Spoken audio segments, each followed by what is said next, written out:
Hi BookTube, my name is Juan. I am just one reader. I am here with a very casual video. I will be discussing the book that I finished reading this weekend, and what I will be reading tomorrow, hopefully in just one sitting, and also the book that I want to finally finish reading after many months of not struggling, but just feeling like I'm a little bit stuck. The first book that I will mention is the book that I finished reading today. It took me only like 2 or 3 days to read, and it's a book that I really want to discuss more in my upcoming review. So in here, I'm just gonna tell you how disappointed I was. This was also a buddy read with one of my friends here, Leo from A Little Book Live. So we decided we wanted to read The Blade itself together. This book is by Joe Abercrombie. It's epic fantasy, and it's the first book in the First Law trilogy.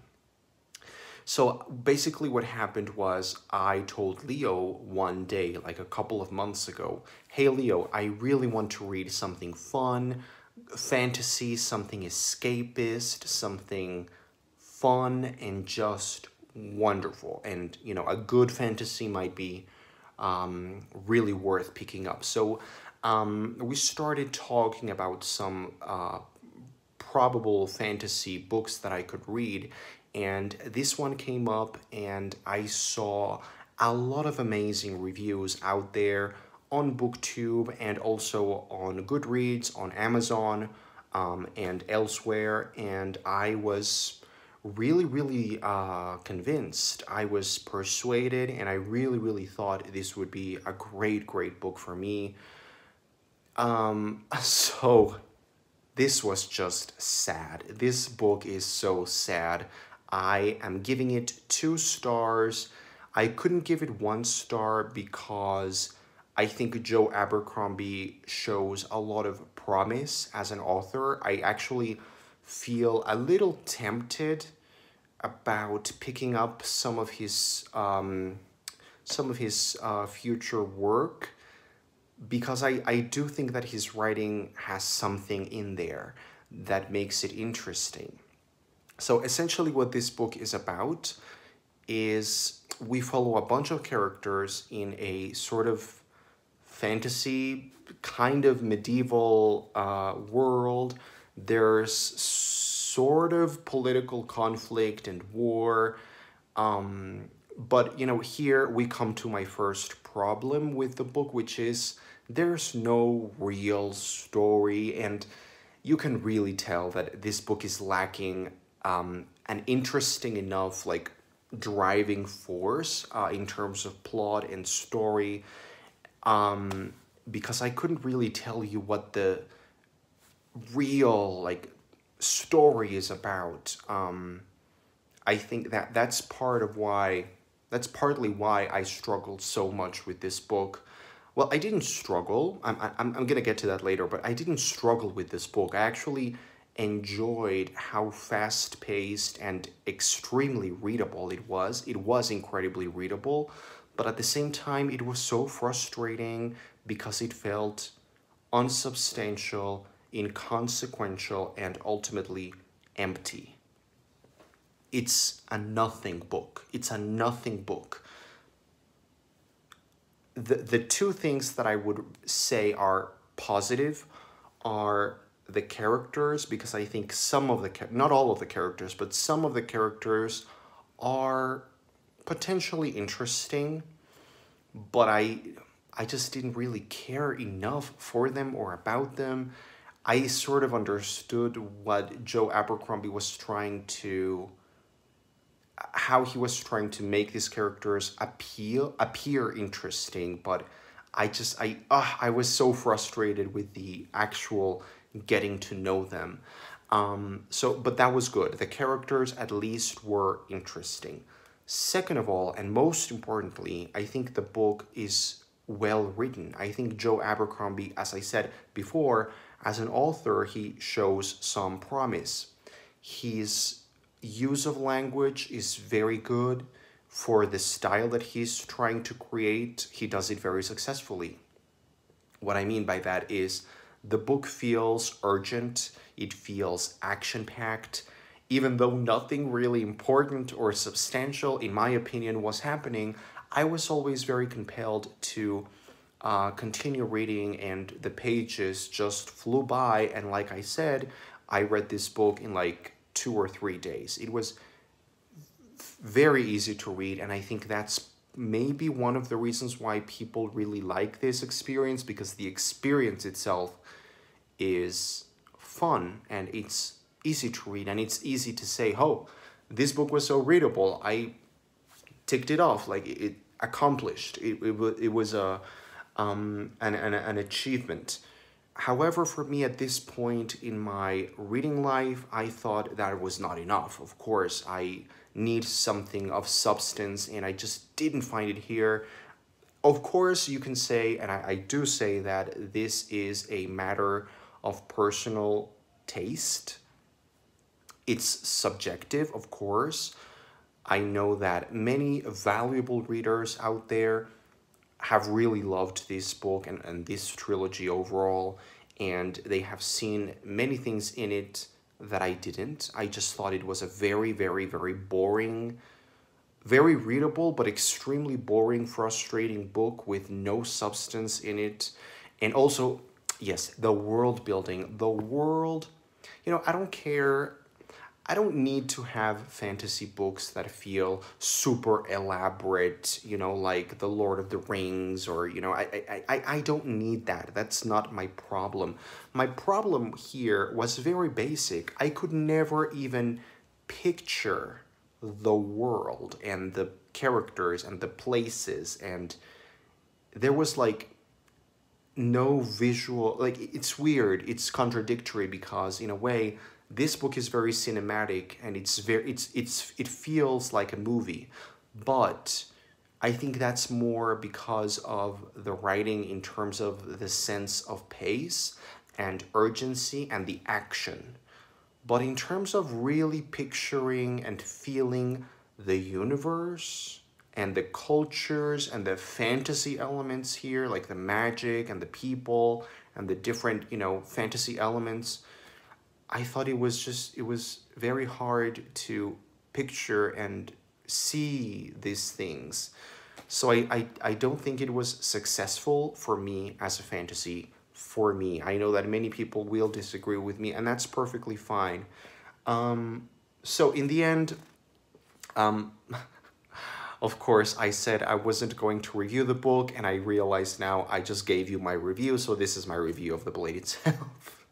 I didn't like it. I thought it was worthless, empty, uninteresting, very easy to read, almost compulsively readable, with good writing and interesting enough characters, but ultimately completely devoid of substance and just empty and boring.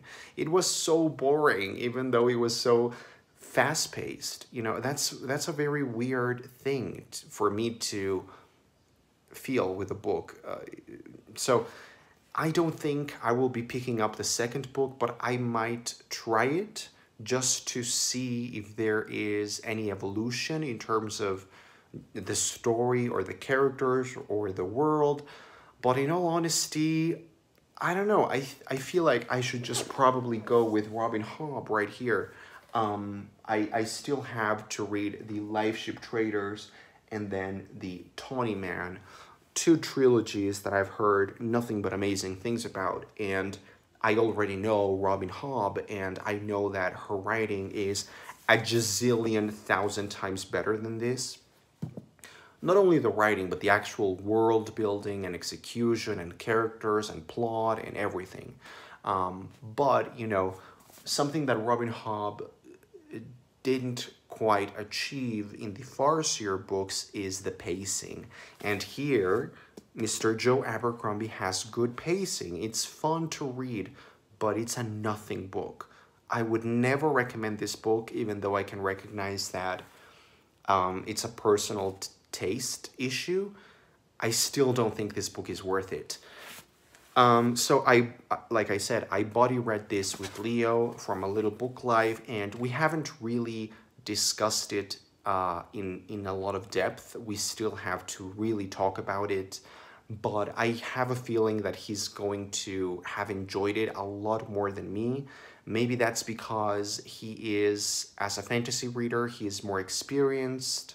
He tends to enjoy fantasy more than I usually do. I am maybe more cautious with fantasy just because I don't read a lot of fantasy, so I try to make sure that the fantasy that I read is really high level and personal taste. So I know that he probably liked it a lot more than I did, but it was fun discussing it together and, you know, having that discussion. Now, tomorrow I want to read Peter Pan by J.M. Barrie. This was the book that was selected for the BookTube Spin. So the BookTube Spin, which is an event that was created by Rick McDonnell, and I chose 20, I think, books for that sort of random selection thing, and Peter Pan was the selection, so I will try to read this in one sitting tomorrow morning, which is Monday morning. And then I want to go back and try to finish David Copperfield by Charles Dickens.